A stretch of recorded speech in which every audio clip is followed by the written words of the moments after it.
What's up everybody, and welcome back to another video on my channel. Today we're going to be looking at the Pimax Crystal Light for No Man's Sky VR. So when I first tested this out on No Man's Sky, it was really cool. The field of view of 105 degrees makes space feel really huge, and the 4K resolution per eye makes the clarity very good. The 120Hz refresh rate on that headset also makes it super smooth, makes it more immersive. And it really shows when you're flying through the atmosphere, landing on planets, just makes everything look so much more real. So first, flying through asteroids, one of my favorite things to do in No Man's Sky just in general. Basic goal is just to find some tritium to recharge your pulse engine when you're just looking at flat screen. But when you're in VR, same goal, to find tritium, but makes it feel way cooler. Like you have to move your hands with the controllers to weave the spacecraft in and out of those asteroids, which makes it feel a lot more cooler and real. I really like to just fly through those asteroid fields and just see how far I can go without crashing. And with the 4K resolution per eye in the QLED and mini LED display on the headset, the asteroids and just the space colors in general look so cool. Makes it so much better. Instead of looking at a blurry shape like on some headsets, you're looking at a actual asteroid going through the atmosphere.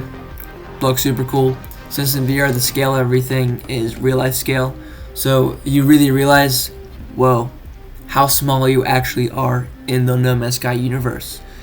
All you have to do when you land is you have to grab the green handle on your cockpit, get out, and then when you're driving an exocraft on this tropical planet like I see right now, or really any planet, the bumps and the stuff in the terrain really immerse you, because on flat screen your camera moves, but you're still still in real life. In VR, you can really see the movements, makes you feel like you're actually riding on the really bumpy terrain. Another thing that we all have probably played, Blade and Sorcery, Population 1, Rec Room probably, a lot more other combat games. No Man's Sky is no different than those combat games. All it is just in a way bigger world and more immersive, with your just reaching over your shoulder to grab the Mario tool and then just to hit that trigger like you're actually hitting the trigger for like an actual gun. It's super cool. And flying around with your jetpack and then dodging their bullets, which I've done multiple times by accident and on purpose, and it's one of the coolest things you guys will ever experience. Another thing is like going through caves with the good colors on the display of the crystal light. Everything looks really cool, like the cave color, the glistening of the stalagmites and stalactites on the roof, and that high resolution makes everything super clear. I know a lot of you guys probably play Questcraft because that's my channel's main focus is on. Just think about it this way: you're exploring a Minecraft cave, but now it's not blocky.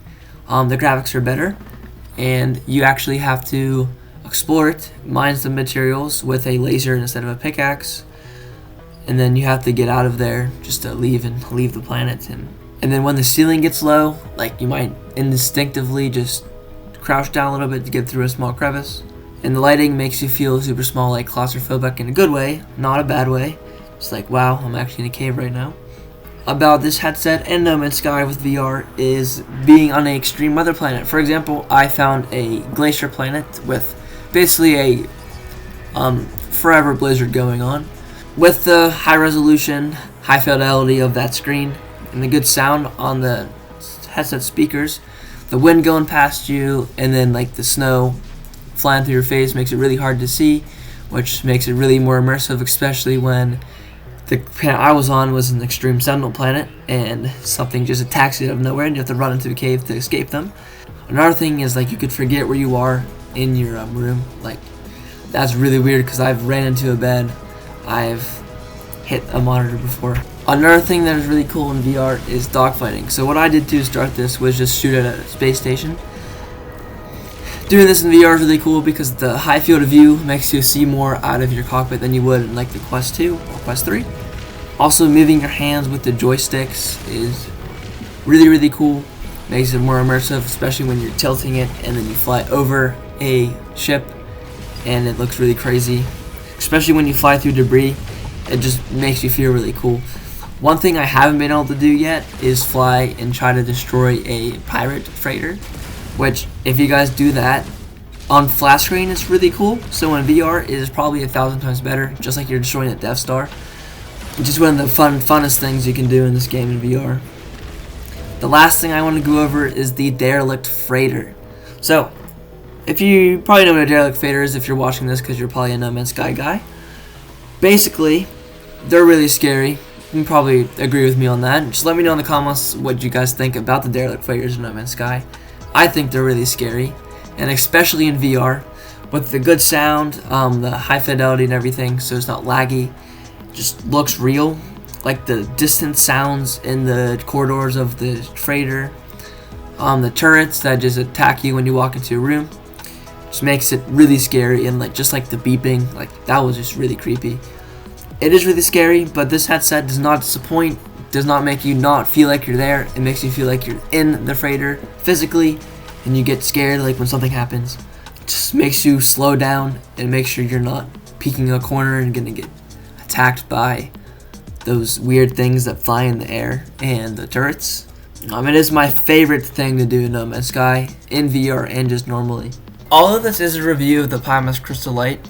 This did really help me just live my dream of just going to space. I don't want that to sound weird or anything, but that is something I do want to do with my education and everything.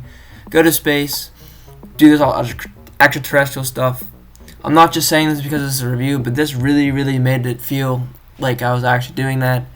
And if you guys have the same dream as me, like, do No Man's Sky VR. It's the best thing you guys can do. Like, I really loved it. Getting this opportunity to review a VR headset, as I've never gotten that before. Alright, just a quick rundown on the specs of the Pimax Crystal Light. It is a little pricey, priced at $850 after the Prime fee, after you receive for 14 days. There's a promotion going on that I will tell you about later that is $100 off, so you will be able to get that for around $750. And you can also use my code MPVR at checkout for an extra 3% off. More specs of the Crystal Light that you guys should probably know before you make your decision. There's 4K resolution per eye. The screen is a mini LED and QLED LED, so it is a lot better than an LCD panel like on the Quest 3. Another thing, it has that 120Hz refresh rate, which is basically just a standard for VR headsets nowadays. It has a field of view of 105 degrees. IPD range is 58 to 72 millimeters, which is the same thing as basically all the headsets now. It does weigh 815 grams, but it makes it feel like you have an actual like space helmet on, if you want to think of it that way. If you're doing racing helmet. Last thing I would like to mention is the Crystal Light and Crystal Super PCVR Upgrade Path option that Pimax offers. That's on your screen right now. You can get up to $100 off the Pimax Crystal Light or Super. That would make the light around $750, and if you do put that you found this on YouTube and put in my channel name, you'll receive an additional comfort accessory. So, save some extra money there. You can trade on your Quest 2, Quest 3, whatever you'd like. That's all I have for you guys today. Hope you guys enjoyed the video, and as always, have an awesome day. See ya!